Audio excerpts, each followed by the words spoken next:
Welcome to Vital Signs Consulting. We are Gerhard and Kathleen Stoop, and we will be your hosts and your coaches today. And today we're going to talk about how to fail forward.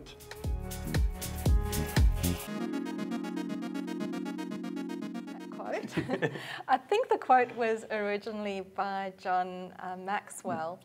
And the first time I heard that was at a coaching session we were at, where I was having a chat to one of the coaches, and she said something that really stayed with me. She said to me, Kathleen, you don't start competent, you start courageous. And you're going to make mistakes, and that's okay as long as you fail forward. And to someone with a growth mindset, that's a really weird thing to say, because why would you fail? Why wouldn't you rather just succeed in the first place? And what is this concept of failing forward? I always think of someone sort of running and tripping, sort of failing forward, which I guess is, I don't know if it's better in running to fall forwards or backwards, but the idea is that you use failure and you build on failure, and what we're really saying there is that you develop a growth mindset. And as we spoke about last time, developing a growth mindset is something that is a long-term goal, because growth in your mindset, developing a growth mindset, is very different to having a positive mindset, which is more about motivation. Yes. Yeah, I think motivation, I think we all had that motivation where we go to these seminars, the speaker comes up to the stage, I want to hear 2 yeses, and please hack the guy next to you, and everybody is energetic music, and you're all feeling everybody pumped. is hyped. You walk out of the seminar and you've got notes like this, and you say, on Monday I'm going to start this, and then Monday gets there and it's so busy, and then Tuesday I will start this, and then it gets busy, and by Thursday it becomes Sunday. Where we talk about mindset, it's about growth over quite a period of time. It's a long-term goal. It's a long-term goal, and you have to work on it continuously, not only being inspired after a seminar. And we gave a useful strategy in our last episode, the SOS strategy, to make you aware when there is a fixed mindset and to constantly work on a growth mindset. I think what we like to talk about today is the perfection syndrome. I've mentioned it so many times before that there is no perfect business. You can have the perfect business model, but there's always external factors that can influence it. For example, weather, legislation, sanctions. There is so many things that's out of your control. So if you think you have a perfect business and you can only start your business when everything is perfect, you will never start your business. And I think a good thing about, or not a good thing, an example was what happened to you when you were kids with sanctions. With your dad. Yeah, we grew up in South Africa during, I guess, the height of the apartheid era, and our generation in particular lived through sanctions where we were essentially cut off from the rest of the world. And my dad, just before that happened, had started an import-export business from the United States. And almost overnight, when sanctions were introduced, everything just stopped. He could no longer run that business. Yep. So yeah, even if you think you have the perfect business model, it doesn't mean that things are going to go according to plan. And people tend, in our experience, to spend a lot of time getting things perfect before they do anything else, because there's this fear of what other people might think. Yes. or a very real fear of failure.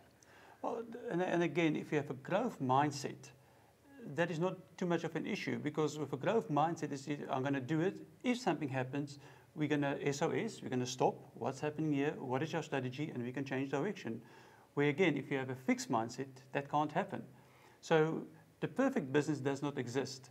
And you need to have a growth mindset in your business to grow your business, to make more, to be more, to increase your profits. So there's a few things that needs to happen. Mm. From perfection, there's something else that happens as well, and that's procrastination. And J.T. Fox said very well when he said procrastination is a disease that kills entrepreneurs. Because we want everything perfect, we start to procrastinate because we want everything to be 100%. Mm. When you procrastinate, you can have this idea and nothing happens with it. Mm. So if you procrastinate, you can't grow your business. You can't increase your profits. So there's this vicious circle about being perfect, procrastination, and then from that, something else happens as well, is that fear. Now, fear is man-made, but we've got a fear of failure. So we've got a fear of failure. We actually have a fear of success. Okay, and then there's the third one, a fear of rejection. Fear of success is really an interesting one. Do you maybe want to talk a little bit more about that? Because you wouldn't think that people would fear success. People are scared what other people are going to say about them.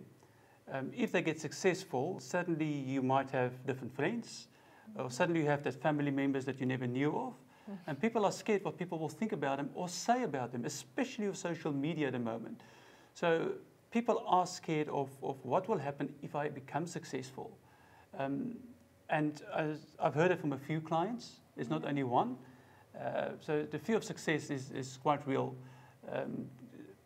About 4 or 5 weeks ago, I sat with a client and actually said, what will happen if this works? So they always plan to fail. So we need to have that growth mindset to be more and get more. The SOS strategy I've certainly found very helpful. Are there any strategies that you'd suggest that people can use in terms of overcoming fear? Well, you know, fear with growth, if you don't take that opportunity, okay, you might lose out. If you don't take risk, okay, you take opportunity out of the equation. And if you take opportunity out of the equation, nothing will happen. So that's why if you're in business, you a very small percentage of society that's in business because people are scared, okay? And you are the person that's taking risk is a person that will make money, that will be successful. So the more risk you take, the more actions you take, the more successful you can be. Although the more failures you're likely to have along the way. But of course, but if you have a growth mindset, failure is fine because we learn from that, okay, to move forward. So one of the things that I always tell my clients is the 80-20 rule. We all know about it. You know, we have all spent 80% of our time, 20% of our clients, that's the most difficult clients. Yeah, we have 80% of our staff, you know, then we have to take 80% of our time to manage 20% of our staff. So just think if you get rid of 20% of that staff you have to manage, how productive you can become. So the 80-20 rule can also be with, if you have 80% of the information, just take action. Start that business. Don't wait until you have 100% of the information before you start a business or make a decision, because then you will never make a decision. We have to know that when you're in business, taking risk, okay, is real. Failure is always there. And like we said, failure is sometimes not your fault. It might be that there is a tsunami in Thailand and you're busy exporting to them. What happens? Everything gets, you know, you've been cut off. So it's not always that it's your fault. But the 80-20 rule is take 80% information, make a decision, and implement. Have that growth mindset that it's okay to fail. And when we fail, we make another plan. It's not the end, it's actually the beginning. And I think also today, the market is so fast-paced that you might be wanting to get 100% of the information, but the reality is we don't even know who some of our competitors are. No. I mean, if you think about MySpace, they didn't even know about Facebook until Facebook just took over everything as we knew it. The other thing I'd like to chat about is something called 5 seconds of courage, and we've started using this a lot. So what happens when you're trying to make a decision is you can often just make things too complicated, and often going with a gut decision is the right decision, but we talk ourselves out of it. So the way the 5 seconds of courage works is you essentially evaluate any decision on the basis of what's the worst case scenario, and that's where it is useful to have 80% of the information. What's the best case scenario? If I planned it to succeed, what would that look like? And what's the most likely scenario? Count to 5 and decide. And time again, we've seen that using those 5 seconds of courage really does help you make the right decision without overthinking it. Well, we've seen so many times people got great ideas and they don't act on it. And then maybe 4 or 5 months later, somebody else, you know, is doing it and said, I had that idea. Yes. So why is other people more successful then? It's because they take action. I always say, you know, if you use your brain to make all your decisions, sometimes it's paralysis by analysis. You just analyze everything. And when you make a decision with your heart, you get burned by emotion.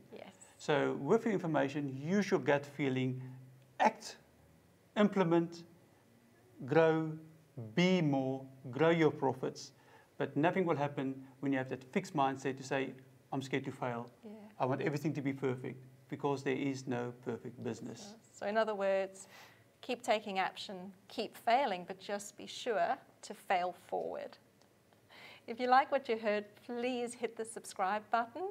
What we're all about here at Vital Signs is giving more education, more connection, and more inspiration. We'll see you on our next show.